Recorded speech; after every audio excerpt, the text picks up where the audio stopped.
Bapak Mama, saudara-saudari yang diberkati Tuhan, Shalom. Sekali lagi Shalom. Kalau bilang Shalom berarti kita punya muka harus benar-benar menunjukkan damai sejahtera dalam hidup kita. Itu berarti saya minta senyum yang paling manis dari Bapak Mama, saudara-saudari semua. Bapak Mama, saudara-saudari yang dikasihi Tuhan, tema perenungan sabda Tuhan pada saat ini adalah Tuhan sumber kekuatan. Tuhan sumber kekuatan. Dunia kita hari ini, Bapak Mama, saudara-saudari semua penuh dengan kebisingan. Banyak suara yang kita dengar. Ya, kebisingan yang saya maksudkan di sini bukan saja tentang bunyi kendaraan atau hiruk pikuknya dunia ini, tetapi berbicara tentang segala sesuatu yang kita rasakan dalam hidup ini, atau suara kecemasan, suara ketakutan dalam kehidupan kita. Ada mereka yang bergumul oleh karena PHK, ada mereka yang bergumul oleh karena pekerjaan yang tidak menentu, ada mereka yang bergumul oleh karena hutang piutang, ada mereka yang bergumul tidak tahu hari ini mau makan apa, ada mereka yang bergumul karena bingung dengan ini kuliah, mau maju atau mau mundur, mau sekolah atau tidak sekolah karena persoalan biaya. Ada mereka yang bergumul dengan rumah tangga oleh karena ujian yang begitu berat dalam pergumulan perjalanan rumah tangga. Kesetiaan diuji antara suami dan istri, perselingkuhan terjadi di mana-mana. Ada juga kasus di mana anak-anak memberontak terhadap orang tua. Bahkan anak-anak juga tidak lagi merasakan ruang nyaman dalam hubungan kehidupan keluarga. Dan hal-hal yang saya sebutkan ini, bahkan mungkin masih banyak lagi, sangatlah berpengaruh dalam hal yang namanya mental. Kalau akhir-akhir ini kita berbicara tentang mental health, dan itulah yang menyebabkan kita berjuang dengan kesehatan mental kita. Dan ketika kita berbicara tentang hal-hal yang demikian, Bapak Mama, pilihannya cuma dua. Dalam iman Kristen, kita mau semakin maju untuk dekat dengan Tuhan, atau justru kita menjadi pribadi yang memilih untuk menjauh daripada Tuhan karena kita merasa bahwa Allah tidak menjamin akan kehidupan kita. Bahkan mungkin kita tidak berdoa. Ada yang berdoa berulang-ulang kali, tetapi mungkin sampai hari ini dia belum melihat dari jawaban-jawaban doanya. Dan keadaan-keadaan yang demikian, entah secara sadar atau tidak sadar, kita membuat pilihan-pilihan dalam hidup ini. Kita mau pilih untuk tidak kalah dengan keadaan, atau justru kita yang dikalahkan oleh keadaan. Memilih untuk pasrah. Ada yang bilang, saya punya garis hidup sudah ditetapkan demikian, jadi mau bagaimana juga dia punya hasil sama saya. Atau ada yang memilih untuk keluar dari persoalan yang demikian, tetapi caranya belum tentu ada yang caranya benar, tetapi ada juga dengan cara-cara yang keliru. Ketika dia berhadapan dengan persoalan dan tantangan hidup, ada yang memilih untuk tidak mau lagi merasakan keadaan yang demikian, lalu ada yang memilih untuk bunuh diri, ada yang memilih untuk menyakiti diri sendiri, tetapi ada juga yang memilih untuk hidup beriman dan menyerahkan itu kepada Tuhan. Tetapi ada juga yang memilih kalau orang sakit, ya syukur-syukur juga kalau dia berdoa. Karena kebanyakan kita, ya kalau kita minum obat, cukup pergi berobat juga itu cukup sudah. Kita tidak lagi mengingat Tuhan dalam hidup ini, mengandalkan kekuatan dan kehebatan kita.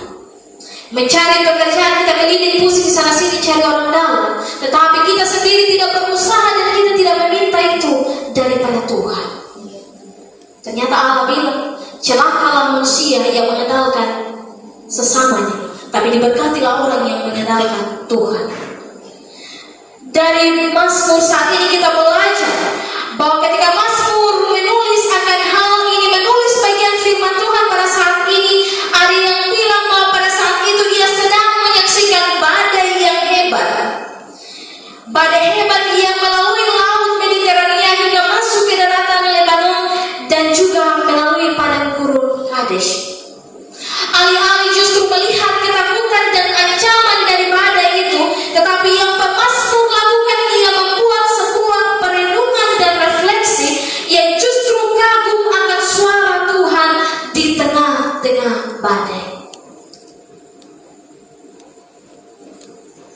Dan dalam bagian firman Tuhan juga pada saat ini mau mengajar kepada kita dan pemazmur mau bilang bahwa dalam konteks kehidupan masyarakat pada waktu itu, orang-orang yang hidup di sekitar Israel, yaitu orang Kanaan, mereka menyatakan bahwa yang mengadakan badai, yang berkuasa atas badai itu adalah Dewa Baal. Tetapi justru dalam firman Tuhan pada saat ini, pemazmur mau bilang bahwa di atas badai Allah yang bertata di sana dan tidak ada kuasa lain. Pemazmur mau meluruskan pemahaman mereka tentang penyembahan mereka yang keliru, yang justru percaya akan kekuatan Dewa Baal, tetapi tidak mempercayai Tuhan dalam kehidupan mereka. Dan pemazmur mengatakan bahwa Tuhanlah yang bertata di atas badai, dan suara Tuhanlah yang bergemuruh di tengah-tengah suara badai yang hebat itu. Bapak-bapak saudari yang diberkati Tuhan, dari kebenaran firman Tuhan pada saat ini yang berbicara tentang kebesaran Allah dalam badai, apa yang kita mau pelajari dari bagian firman Tuhan ini? Yang pertama, kita mau belajar bahwa kekuatan itu ada ketika kita hidup menyembah Allah.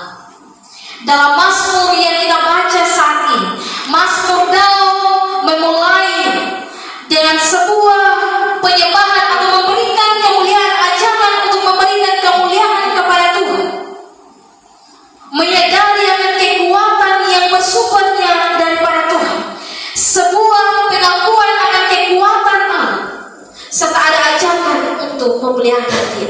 Mazmur ini yang sekalipun dengan tema bacanya kebesaran Allah dalam badai, ia tidak memulainya bagaimana badai itu mengamuk dengan hebat, kerusakan-kerusakan yang disebabkan oleh badai atau ketakutan manusia, tetapi justru ajakan untuk menyembah Allah. Apa pemazmur punya maksud kira-kira? Raja Daud mau bilang bahwa suara Allah itu, kekuatan Allah itu adalah yang nyata di tengah-tengah badai itu. Dan kalau Allah yang nyata di tengah-tengah badai itu, berarti manusia tidak punya alasan untuk takut dengan badai. Manusia tidak punya alasan untuk ragu dan kecewa dalam kehidupan ini. Badai hidup kita, mungkin sakit penyakit yang bertahun-tahun tidak kunjung sembuh, persoalan rumah tangga yang tidak kunjung usai, doa kita kepada orang-orang yang kita kasihi mungkin belum melihat perubahan-perubahan dalam diri mereka, tetapi justru di sana Allah hadir untuk menyatakan kekuatan dan kehendaknya bagi kita. Kita tidak akan bisa kuat untuk menghadap badai, melawan badai, untuk hidup di tengah badai, kalau kita tidak dekat dengan Tuhan. Kalau kita menjadi orang-orang yang asing dengan Tuhan dan lebih ramah dengan badai, ya pasti badai berkuasa dalam kehidupan kita. Kalau dalam kehidupan kita lebih banyak memaki ketimbang berdoa, ya sudah tahu apa yang paling berkuasa dalam kehidupan kita. Kalau mulut kita lebih banyak memperkatakan kutuk daripada berkata, tahulah apa yang lebih berkuasa dalam kehidupan kita. Orang tua mengutuk anak, anak maki-maki orang tua.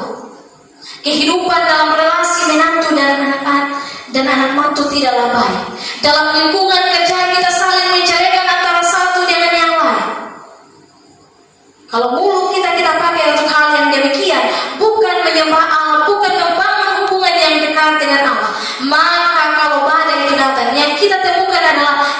penderitaan, pertanyaan, dan kehancuran dalam hidup ini.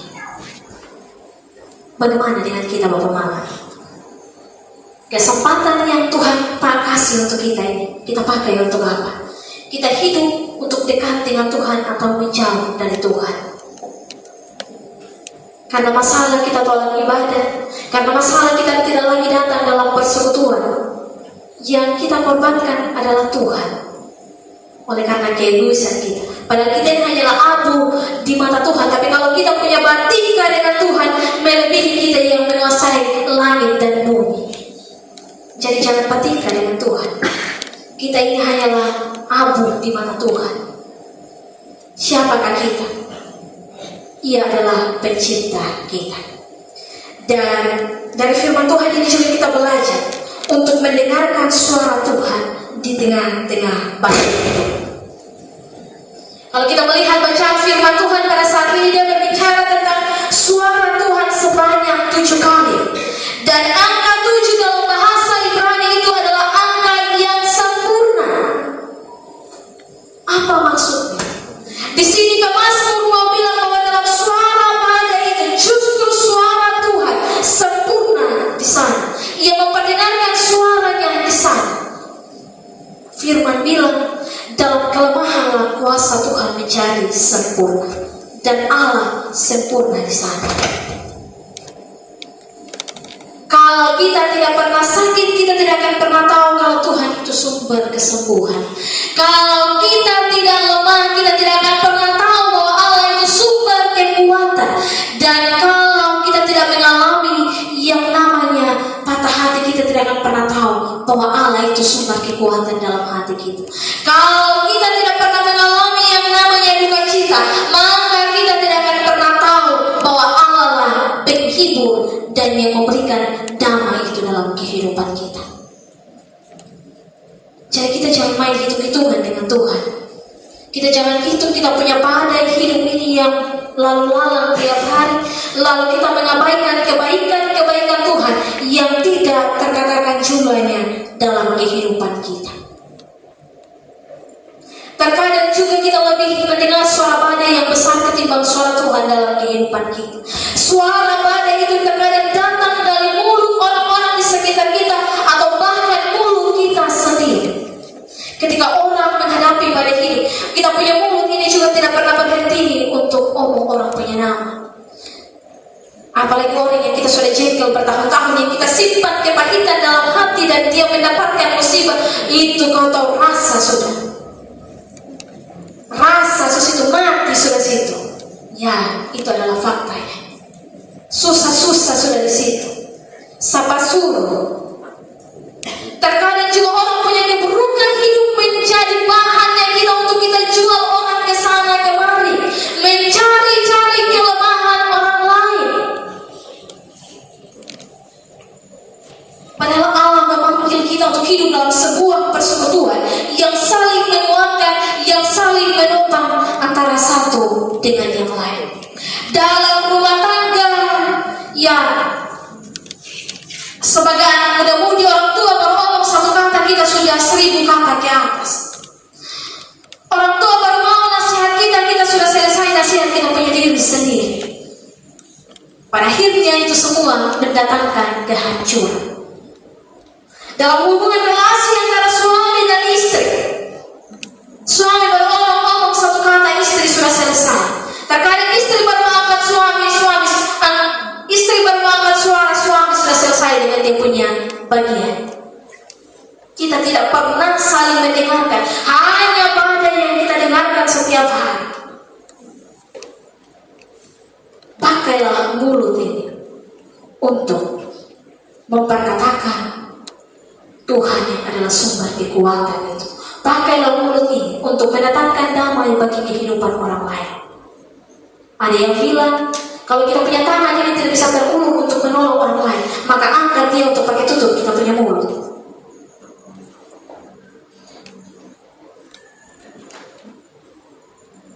Ada orang yang hari-hari ini dia bunuh diri bukan karena dia punya kemauan sendiri atau karena dorongan yang persoalannya dia yang terlalu besar dan dia punya pribadi, tapi terkadang lingkungan sekitar turut menyumbang yang keliru. Bahkan dia sudah jadi mayat pun, dia punya mayat masih dibunuh. Percuma dia di gereja tiap hari Minggu, dia ikut ibadah, tapi dia mau mati dengan cara yang begini. Kita tidak membenarkan perbuatan yang demikian. Tapi pernahkah kita berpikir, jangan sampai saya pernah menjadi pribadi yang turut menyumbang suara, yang pada akhirnya membuat dia mengambil keputusan yang demikian.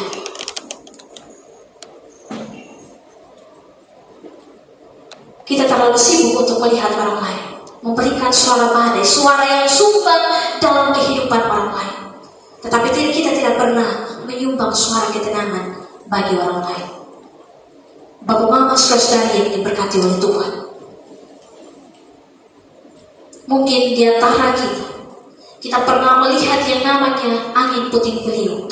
Ketika kita melihat angin tersebut dari luar, yang kita lihat adalah dia akan membawa kehancuran, tidak ada ketenangan di sana. Tetapi para ahli bilang bahwa justru di tengah badai tersebut yang seperti corong itu, di sana justru ada ketenangan. Di sana bagian titik yang paling tenang di antara badai itu. Dan demikian pula kehidupan kita. Kalau kita merasa tenang hari ini, bukan karena badai itu berhenti. Badai tidak akan pernah habis. Dia hanya berpindah dari satu titik ke titik yang lain. Tapi kalau hari ini kita merasakan ketenangan dan kekuatan, itu berarti suara Tuhan lebih besar dalam kehidupan kita. Badai tidak berakhir. Tapi kalau kita tenang sampai hari ini, berarti kita tahu siapa yang mengendalikan badai itu. Kita tertati-tati, menangis berkali-kali, putus asa, kecewa, ragu. Tetapi kalau hari ini kita masih duduk di sini, itu berarti kita tahu siapa yang menolong kita. Tuhan sumber kekuatan itu. Bapak mama saudara yang diberkati oleh Tuhan, sekiranya kehidupan kita perbanyaklah mendengar suara Tuhan, bangun hubungan yang dekat dengan Tuhan. Jangan bilang berdoa itu biasa saja. Jangan bilang mendengar firman itu biasa saja. Jangan bilang pergi ibadah itu biasa saja. Tetapi hal-hal yang demikianlah yang memberikan ketenangan batin kita dan memampukan kita untuk bertindak di tengah-tengah badai hidup. Kalau hidupmu berantakan hari ini, kalau kau sedang kecewa dan putus asa hari ini, berhentilah sejenak. Mungkin Tuhan sedang menunggu kita di situ. Dan pada bagian firman Tuhan yang ketiga, mari kita belajar bahwa Allah berkata di atas hidup kita. Bapak mama saudara, susah senang, sehat dan sakit kita. Tetapi justru di sanalah Allah berkata, tidak ada yang dapat menggeserkan Allah yang lebih berkuasa dari itu semua. Jadi kalau Allah berkata dalam seluruh kehidupan kita, maka masih ada lagi alasan untuk kita menjadi orang-orang yang ragu dan putus asa dengan Tuhan? Masih ada alasan kita untuk mau tolak ini ibadah? Masih ada alasan kita untuk tidak datang ke gereja, sakit hati dengan manusia, menjauh dengan Tuhan? Itulah fakta kita.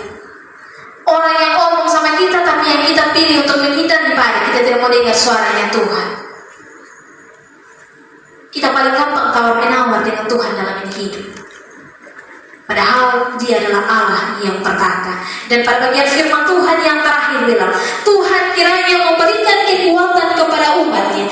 Tuhan kiranya memberkati umatnya dengan damai sejahtera. Dalam hidup yang dekat dengan Tuhan, ada jaminan kekuatan yang Tuhan berikan dalam ketidakberdayaan kita. Ia Allah yang Immanuel akan menyertai kita dari kemarin, hari ini, bahkan sampai selama-lamanya. Janji pernyataan itu akan menjadi bagian hidup kita, asalkan kita hidup dekat dengan Dia.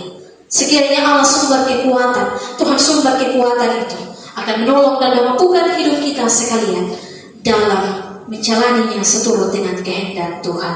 Amin untuk kebenaran firman Tuhan.